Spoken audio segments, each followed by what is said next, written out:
Hello, and welcome to Frugal Noodle, the show dedicated to helping you understand retirement, early or otherwise, and your money. Now, as a disclaimer, and as always, I am not a financial advisor. This is not financial advice. This is merely me sharing my education as I acquire it in the hopes that you have something to take away. On today's episode, we're going to talk about basic retirement accounts. You've probably heard of the ones I'm going to mention. Maybe you know what I'm going to talk about them. But there's a lot of people that don't contribute to them, that don't understand them, and, maybe haven't even heard of them. So we're going to talk about the purposes that they serve, what goals they're targeted for, and get into some of the harder aspects to understand as far as these accounts go. The first one we're going to talk about is the 401k. This is one that is often offered through your employer. You contribute to it as an employee, but oftentimes your employer will offer a match up to a certain percentage of your contribution. Now, what I've seen in my experience is up to 3% match, and I've also seen a 1/10 of every dollar on up to 10%. Which that's confusing, so I'll explain that in a minute. But a 3% match would be like if you contributed 3% of your salary, say $50,000 a year, that would equal 1.5K. So 3% of 50,000, you contribute 1,500. Your employer would match 1,500, and into your 401k that year would be $3,000. If you contributed 6% of your $50,000, that would be $3,000 of your own money, but your employer would only match up to 3%, which is still just 1.5K. So you want to try to get that match out of your employer because that's essentially extra salary that you don't get otherwise. And the only way to get that max is by hitting the max match that they offer. If you only did 1%, they will only match 1%. So you want to hit exactly what they're offering. 1/10 of every dollar up to 10% is basically saying that if you contribute 10% of your salary to your 401k, then your employer will contribute 10% of that amount. So, for example, 10% of 50,000 is $5,000. Your employer will match your contribution by contributing $500. It's something, not much, but if you see this in a job offer, it's often a tactic to get you hired before you understand what the contribution match really equals. It's, again, something, not nothing. Some employers don't offer anything. So if you're, looking around for a job and you see that, it's not a bad thing, but it's not the same as saying 10%, like it might read. Now, 401ks are limited by how much you can contribute annually. And as of the recording of this episode, that limit is $19,500. However, if you are over the age of 50, that limit is $26,000. Your money in your 401k is typically overseen by a brokerage. There's some sort of management company that your 401k is under. Like, for instance, we have in the past worked with Empower through an employer, Fidelity as well through an employer. And that company then takes a risk profile assessment off of you, or you submit one, or you select one. You can say, I want to play in higher risk assets, or I want to play more comfortable assets and not risk my money being lost. But as always, higher risk will net you higher reward. Lower risk will net you a more likely lower reward. So there are ways to figure that out by determining your age at present, or the age you want to retire, or how many years out you plan to retire. And then it'll adjust the asset blend that they're investing your money into. Now, if you're not wanting them to manage all of that, some cases, some brokers will allow you to choose exactly where every dollar is going to go. That's not, for me personally, and most people, not really the goal of using that. A broker in general is to make sure that you can kind of sit back, give them the money, tell them your risk profile, and your money grows. You don't want to have to work more than you're already working to make your money grow. The one thing about 401k and the other basic retirement accounts that I'm going to be mentioning in this episode is that there is a penalty for withdrawing earlier than the age of 59 and a half. I know we're playing half ages.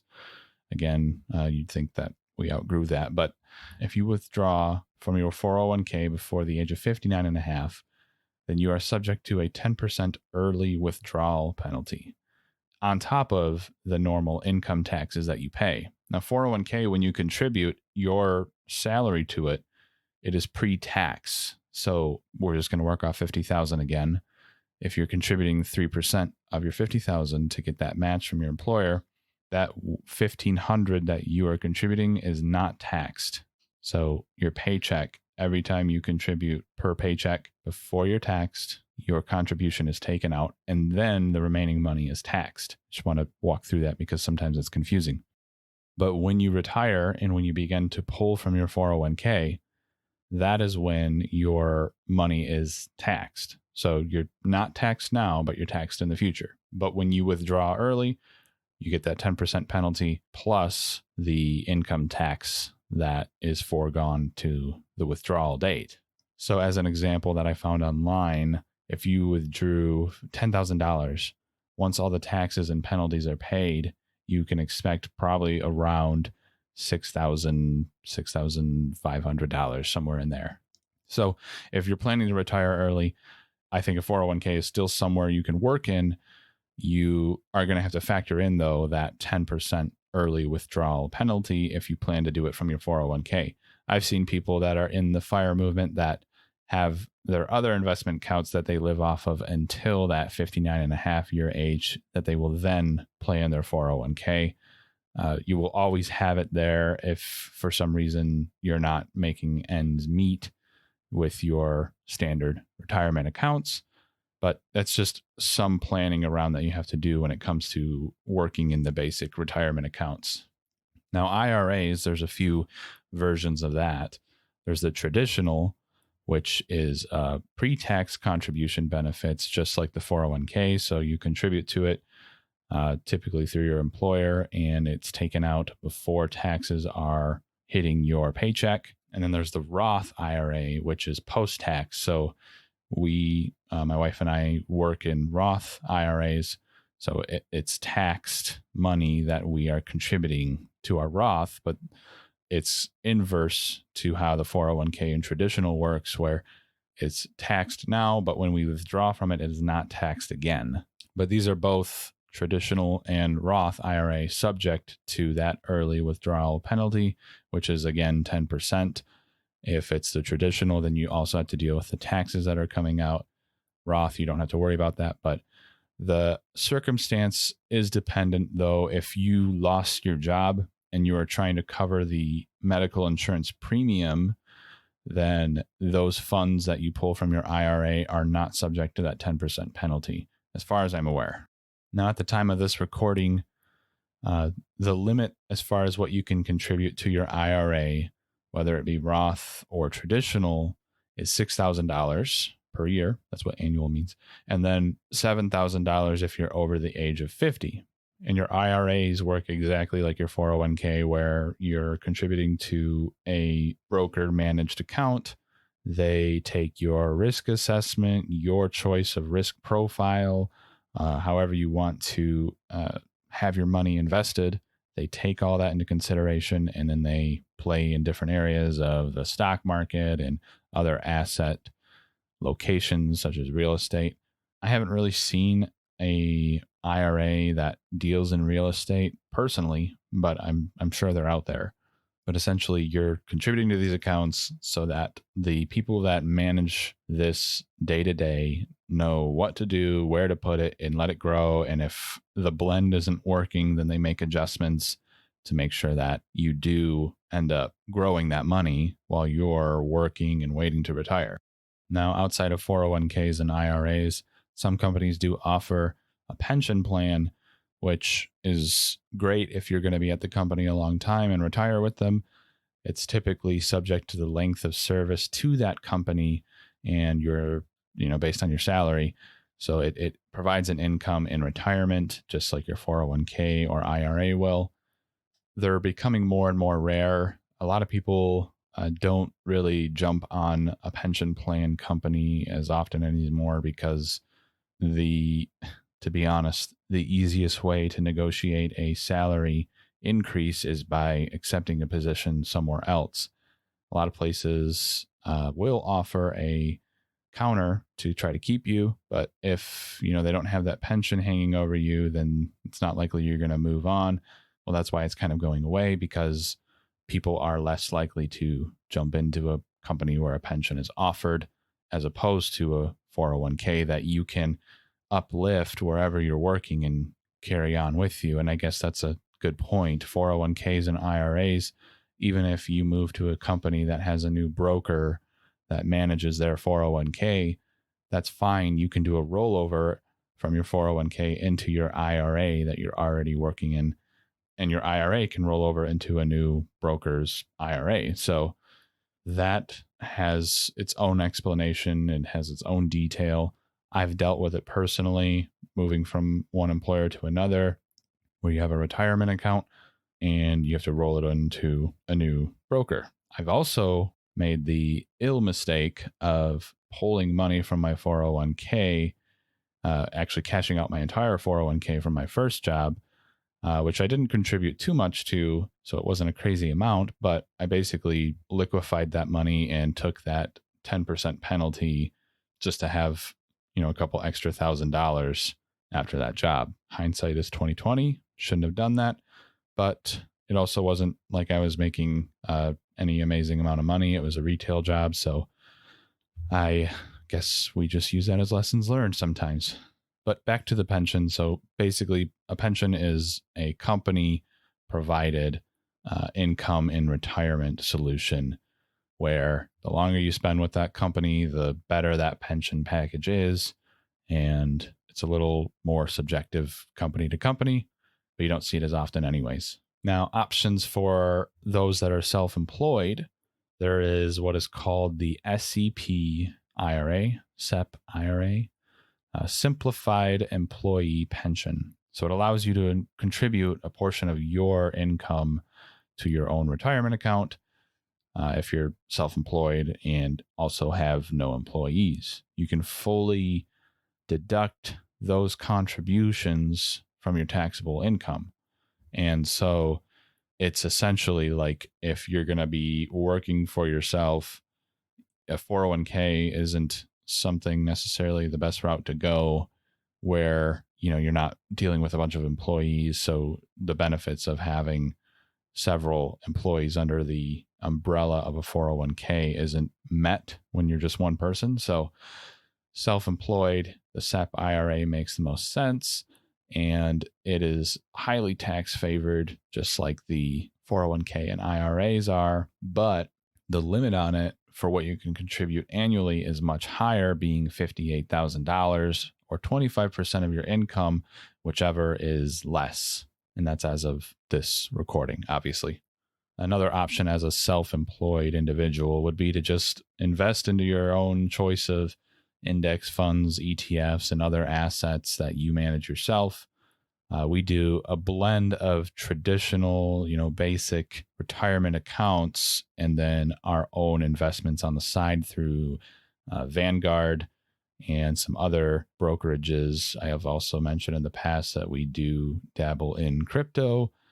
I'm just going to tell you right now, crypto is a very highly volatile realm to play in. And what volatile means is that you can expect a very highly fluctuating trend line as far as the return on your investment.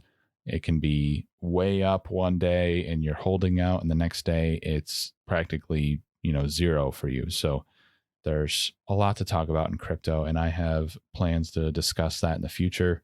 There's a lot of crazy things going on in that world right now, but again, we're going to dedicate an episode to that. Other investment vehicles that are outside of the traditional, the basic retirement plans that I just discussed. Like I mentioned, my wife and I work through Vanguard a lot for the index funds that they offer, and the ETFs that they offer, those are more complex in a way because you do manage them, you choose where they go. But what's nice about index funds and ETFs is that they're a lot like the way a 401k or IRA works, where they are segments of the stock market or other areas to invest in. And you can throw a sum of money at a given index fund or ETF, and you're diversified just by doing that. Now, an example of one of the Vanguard index funds that are offered would be the Vanguard 500 Index Admiral, or VFIAX, as its symbol goes. It's a very large blend, so you're very diversified when you invest into it, and it's all US stocks. So if you're in the US, it's easy to stay aware of what's going on. And so that index fund is invested in 500 almost exclusively US companies or symbols, and it's going to track very close to the S&P 500.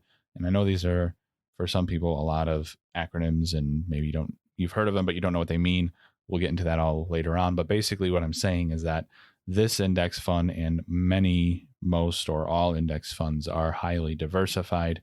You can trust that when you throw your money into it, that sure, some sectors or portions of that index fund may go down in a given period of time, whether it be a fiscal quarter or year. But you can trust that also some of it, most of it, half of it will go up. It's not going to stagnate, though. Your money will not sit at a 0% growth like it would in a savings account, for example. So we do deal in some index funds, and I'll get into detail on what those are in the future. We also do ETFs. ETFs are exchange traded funds. And the key differences between index funds and ETFs are the investment minimums, the hands-on control that you need to have over the price of the trade that's taking place, the amount of management as the price changes, as far as what kind of transactions take place with your discretion or automatically. And key to the index fund is how passive it is. ETFs, you got to manage yourself a little more. You got to keep track of them, but they're still diversified within certain sectors of the stock market or other investment sectors. Vanguard does offer ETFs. You can trade ETFs that are not curated by Vanguard on Vanguard. For example, we've been really interested in the ARK Invest ETFs, and those ones deal mainly in emerging enterprises or new technologies. For example, there's the ARK-K, ARK-Q. These are their symbols: ARKK, ARKQ, ARKG. ARK-Q deals in autonomous technology and robotics. ARK-G deals in genomic revolution. So they're new technology ETFs, and they have seen really impressive gains over the past year. So we've jumped in there ourselves. There'll be a link in the show notes for you to look into this a little more yourself. But if you go on the ARK Invest website, you'll find ARK-K is actually a blend of some pretty common names that we all know. Out of the top 10 of their holdings in this ETF, there is Tesla, Square, Roku, Zillow, Spotify. So a lot of big names. And, you can trust that those companies are going to grow.